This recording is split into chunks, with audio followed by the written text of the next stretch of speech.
Subscribe कीजिए, bell icon दबाइए।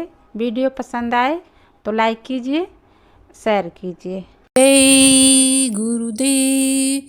कहानी किसी शहर में एक साहूकार और दूसरे शहर में एक मजदूर आदमी रहता था। साहूकार वह साहूकार था जिसका कर्ज बहुत से मनुष्यों पर लदा हुआ था, जो कि पूर्व जन्म का था, जिसका हिसाब कई जन्मों में लेना था। दूसरा मजदूर उसी साहूकार के यहाँ नौकरी करने किसी के जरिए पहुँच गया। साहूकार मजदूर से दिन भर काम लेता था और रात को 2 बजे तक सोने नहीं देता था। इतने पर भी मजदूर को 3 बजे जगा देता था और सुबह उसे बुलाकर बहुत बुरी तरह डांटता था।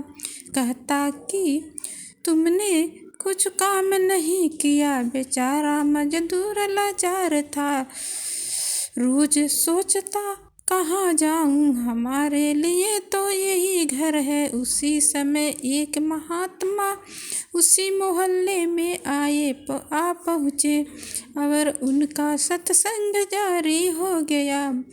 साहूकार अपनी हविस पूरी करने के है तो शांत रहता था और मजदूर अपनी गरीबी से तबाह था। दोनों अपने अपने मरीज में फंसे थे। सुना कि बहुत पहुँचे हुए महात्मा आए हैं, हर मरीज का दवा देते हैं। मजदूर गरीबी दूर करने पहुँचाया और साहूकार यह इच्छा लेकर पहुँचा कि हम धन प्राप्त हो जाए। यह भाव लेकर दोनों महात्मा जी के पास पहुँचे। इन दोनों के पहुँचते ही महात्मा जी सत्संग में बोले कि सुनो प्रेमी जनों, लेना देना और लेनदार और देनदार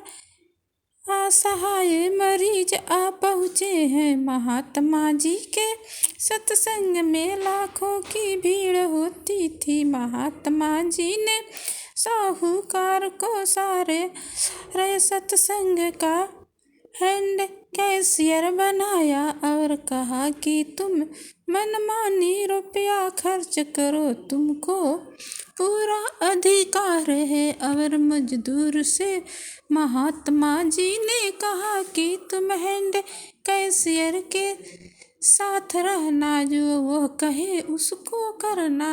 साहूकार रुपया पाकर और साथ साथ बहुत आदर मान सत्संग में पाकर बहुत खुश हुआ और सोचने लगा कि मुझे यहाँ मुफ्त में सब चीजें प्राप्त हुई है और शांत हो गया। मजदूर सोचने लगा कि मैं अपने मालिक के साथ हूँ, हर प्रकार मुझे आराम है। महात्मा जी ने सेवा कराकर उस साहूकार का धन अदा कर दिया और साहूकार ने जिन लोगों को धन दिया था वह धन मान से प्राप्त कर लिया।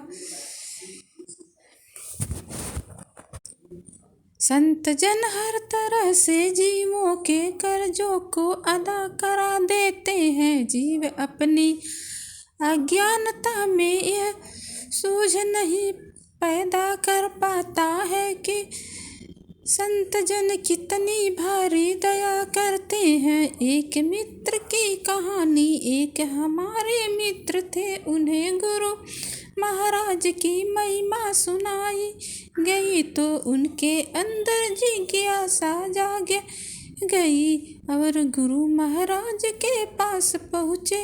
उनके मुरादें हुई और साधना प्रारंभ की और ऐसा भाव में आ गए कि घर